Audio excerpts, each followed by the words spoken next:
耐冇見啦，今次帶大家快閃大阪。今次呢，我哋就住呢間 Airbnb， 好，帶大家參觀一下先。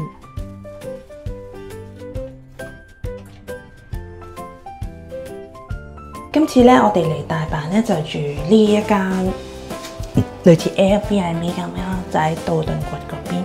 咁一入門口呢，就會見到洗衣機啦，呢邊浴室、洗手間。好，跟住我帶大家出去望下個廳先。哦，正啊，可以喺度煮嘢啦，有位俾你煮嘢食啦，有爐、焗爐、飯煲，有微波爐、雪櫃，唔錯啊！住呢邊個廳都好正。呢邊有張台啦，呢邊有張梳化，望下呢邊先。對面有個停車場，係一張大床。哇，正啊！有工作台啊，最鍾意，非常好。跟住呢邊可以晾衫。嗰邊有呢度鋪埋個地氈喺度。係啊，所以嗰邊有啡粉，非常好。Room tour 完畢。第二日一早呢，我哋就去咗呢間人氣食牛舌嘅地方啦。咁要預先 book 定位嘅。咁如果唔係呢，就有排等噶啦。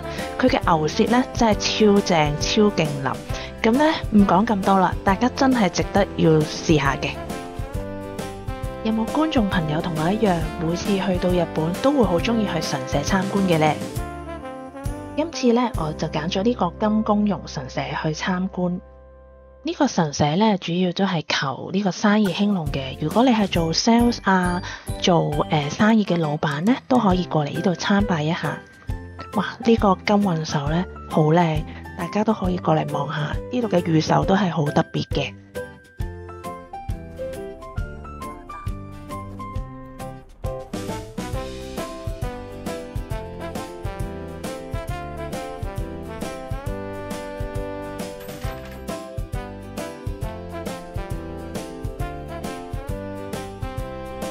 9月嘅天氣咧都仲係好熱啊，所以我哋就去咗行商場。呢個商場咧應該好多觀眾朋友都去過噶啦，有幾間嘅古着店啦，咁四周亦都有唔少嘅古着鋪頭嘅。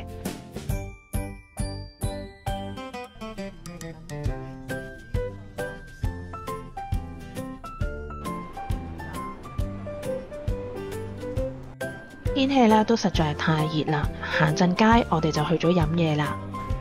咁回轉壽司呢，就係必食噶啦，咁嘅價錢，咁嘅質素，去邊度揾啊？食完飯呢，就去咗蘭波道頓堀嗰邊去參觀呢個八扇寺。呢個寺廟呢，好特別，其實佢喺鬧市嘅小巷入邊嘅喎。夜晚呢，都好燈火通明，仲開緊，好多人嚟呢度拜祭。其實每個寺廟呢，都有佢獨特之處，呢度呢，就係咁嘅。我已經見到好多人係咁樣。The next day 喺酒店附近呢，我哋就揾咗間拉麵鋪啦，叫做鼎燃麵。第一 number one 係食呢個喎，特製濃口魚介，特濃全骨拉麵。都 OK， 好特別嘅佢，跟住佢落咗蛋黃醬。一間喺側邊。啲人嘅 comment 話會唔會係一味死鹹？咁冇鹹味喎，呢個唔算鹹。啲人平時有啲好一味死鹹嘅其實。個飯我覺得 OK 喎，個飯唔係普通出邊啲炒飯，佢唔係炒飯。佢唔係炒飯咁多，我落咗蛋黃醬。A few moments later， 轉眼間去咗神戶啦。跟住呢邊係洗手間，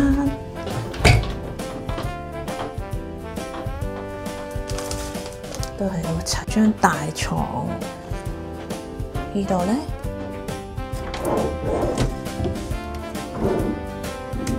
風筒啊，呢邊電視你帶，有張台，瞓多個人都得㗎喎。Charging 唔係呢兩個咩咩 BF 俾你用嘅，睇下早餐嘅餐券。跟住佢有2套睡衣俾你㗎。12點至11點半可以。咦，佢有20幾種嘢飲喎。睇下有啲咩先。跟住5點至8點3個鐘。咁就可以飲酒。Sparkling wine, coffee and more。佢仲有小食喎，唔知有啲咩呢 ？Tonic water、apple soda， 好多唔同嘅梳打喎。好多茶。呢個都有 ，vegetable fruit drink 都有，烏龍茶、ginger ale， 幾好喎。好多味喎，好黐線啊！鐵觀音柚子喎，有 jasmine， 呢邊就有 coffee， 呢度有芝士朱古力，有啦草實，有白酒 sparkling 紅酒 ，hair treatment 啦，呢個正啊，呢個要攞。我有 cleansing oil。都有。呢個咧，呢個洗面嘅 lotion， 呢個都係搽面嘅，幾好喎，咩都有喎。呢個咧？好啦，跟住咧就睇下佢嘅早餐啦。早餐咧就簡簡單單啦，正常嘅早餐。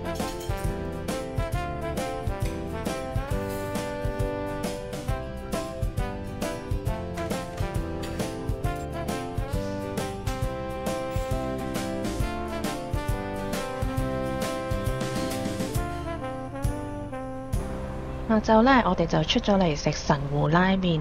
咁我哋都係喺附近隨便咁揾一間嘅啫，見到呢間好多人食喎，就衝咗入去啦。呢